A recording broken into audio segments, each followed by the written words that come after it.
queen of Persia. The second chapter, verses 1 through 18. Mordecai, her uncle, saves the king's life. That's the second chapter, 12 through 23. Haman is promoted by the king, and he subsequently plots to destroy the Jews. Mordecai discovers the plot and informs Esther, and she plans to intercede. 4, 1 through 17. This is all Esther, 4, 1 through 17. Esther sets her plans in motion. This is in the 5th chapter, verses 1 through 8. Haman plots to kill Mordecai. This is the 5th chapter, 9 through 14. The king discovers Mordecai's loyalty and honors him. This is Esther, the 6th chapter, verses 1 through 4. Haman is warned of his impending doom by his wife and his wise friends, and hastily brought to the feast planned by Esther to expose the treachery. It is the second day after finishing the meal, and while relaxing over the wine, the king repeats his request that she reveals what has been troubling her. This is verses 1 and 2. Notably, he addresses her as Queen Esther, a hint that he officially recognized her station in the situation. As we should when making requests before those in authority, Esther returns the appropriate differential address, verses 3. Her requests and petition were that her life and the lives of her people be spared. It is obvious that the king was unaware of her nationality before this revelation. She revealed that she and her people had been sold to be killed, annihilated, and destroyed. These were the exact words used in the decree induced by Haman. Apparently, Esther had strategically planned her plea beforehand and had built a solid case against Haman's scheme. She balanced emotion with reason, a necessary element when seeking to correct issues dealing with social injustice. Esther made it clear that Haman had not just passed an edict to enslave her and her people, but to destroy them. She claimed that if that were the case, she would not have brought the issue before him. Esther's courage, respect for protocol and authority are commendable and worthy of emulating. In other words, do it the right way. Respect authorities. Do things the right way. When attempts are being made to bring about change for the better, she literally puts her life in her own hand, not knowing if the king would grant her request to dispose of her as he had as her predecessor, Vahasi. There is no explicit mention of Jewish religious rites. Her call for 3 days of fasting prior to going before the king suggests faith and dependence of God's providential care for his people. All right.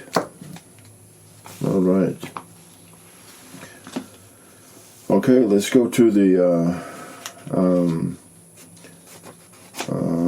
a couple of questions for you. How could Esther's intervention strategy be used to address an unjust situation in your local environment? Now, that gets right down to where the rubber meets the road. The real-life situation. How could Esther's intervention strategy be used to advise an unjust situation in your local environment? How can that be done? Suppose you had an unjust situation taking place. What would you do? How would you do it? How would you deal with it? Esther's plan of how she did it is the next example. All right. Let's go to Esther, the 7th chapter, verses 5 through 8. Then the king Ahasuerus answered and said unto Esther the queen, who is he, and where is he that doeth presume in his heart to do so? And Esther said, the adversary and enemy is the wicked Haman. Then Haman was afraid before the king and the queen. And the king, arising from the banquet of wine in his wrath, went into the palace garden. Haman stood up to make request for his life to Esther the queen, for he saw that there was evil determined against him by the king. Then the king returned out of the palace garden into the place of the banquet of wine, and Haman was fallen upon the bed wherein Esther was. Then said the king, Will he force the queen also before me in the house? As the word went out of Haman's mouth, they covered Haman's face. Oh man, Haman is in trouble, I would say. All right.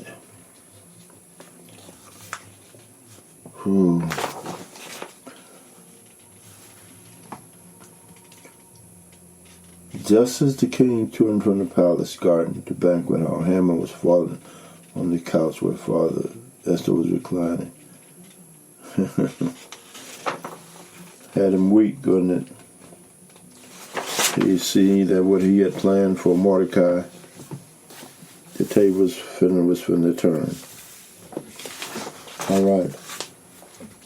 Rather than becoming furious and dismissing her, the moment of truth arrived, and Esther was asked to reveal who was responsible for doing such a thing to her and her people.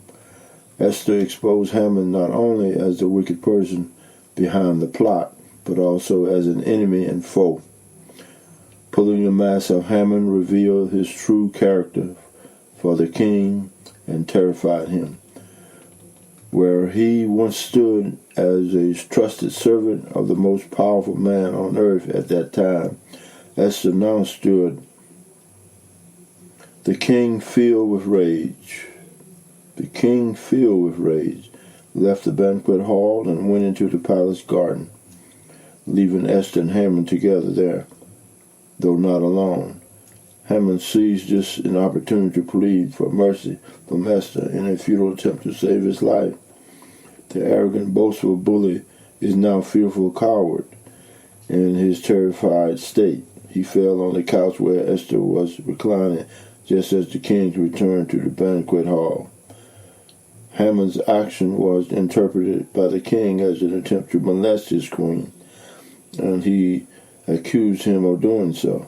This in itself was a capital crime and further sealed his impending death sentence. Haman's face was covered by the guards present in the banquet hall and for a ritual for condemned criminals. Haman's fall is an excellent example of what can happen when attempts are made to trample others on the way up the ladder to fame, fortune, and prestige. Some of the same ones misused on the way up may be the same one needed to help when circumstances are reversed. God will defend the righteous through his protection is not supernatural. God will defend the righteous, though his protection is not a supernatural force field shielding them from danger. He has promised that nothing and no one can separate his people from his love. See Romans the 8th chapter, verses 31 through 39. Deuteronomy 31, 6, 2 Thessalonians 3 and 3, Isaiah 41 and 10. God hates injustice. Let me repeat that. God hates injustice.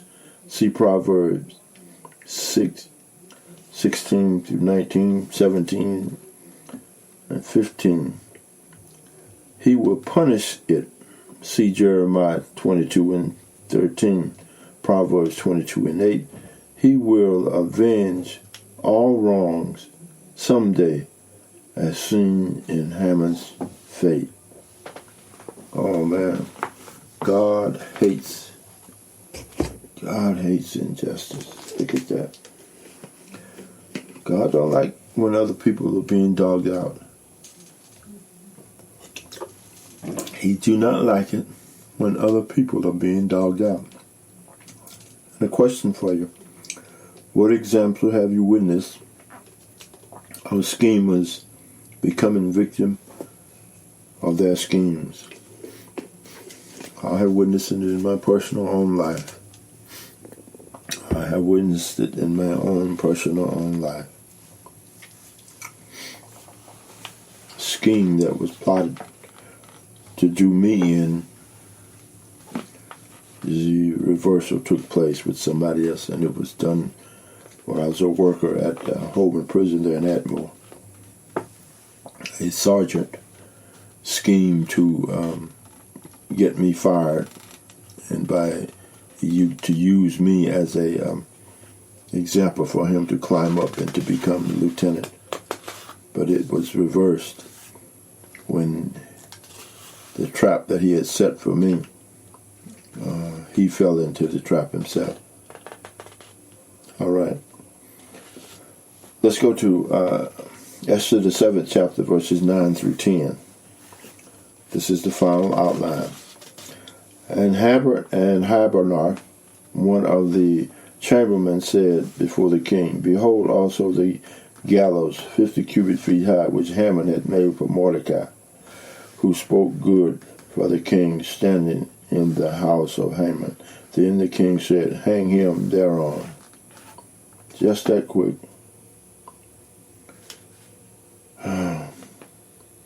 So they hanged Haman on the gallows that had prepared for Mordecai.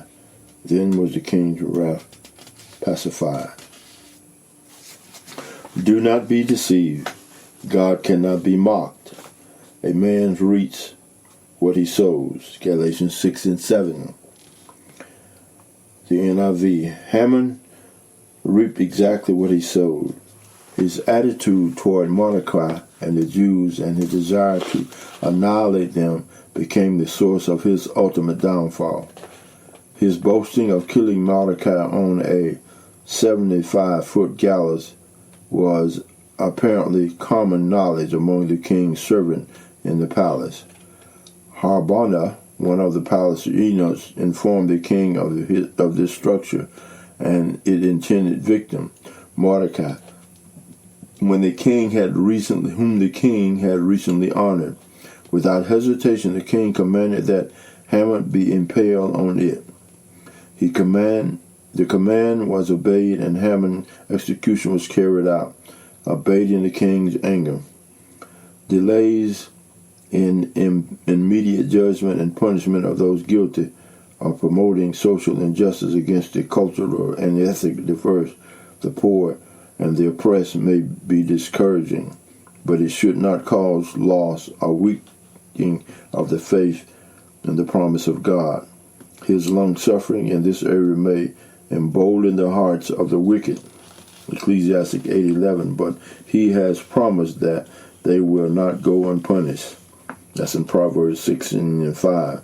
No deed, good or evil, goes unnoticed by our omnipresent God. Justice will prevail because God sees and knows everything. Justice will prevail because he said it will. The responsibility of his people is to continue trust and to sow to the Spirit so they will reap everlasting life in his kingdom. Galatians 6 and 8. Oh, powerful lesson. All right, as we get ready to leave you, this is much shorter than last week's lesson. I'm thankful to my daughter for some pointers as to how to deal with the lesson in a manner that does not be repetitive in the information, and we hope we accomplish that. Now, next week's lesson for Sunday, April the 26th, 2020, is What Goes Around Comes Around. The devotional reading going to come from Isaiah, the 42nd chapter, verses 1 through 9. The background scripture is going to be Isaiah 61, verse 8, 62, and verse 12. And the printed text is going to come from Isaiah, the 61st chapter, 8 through 11. the 62nd chapter and 2 for A.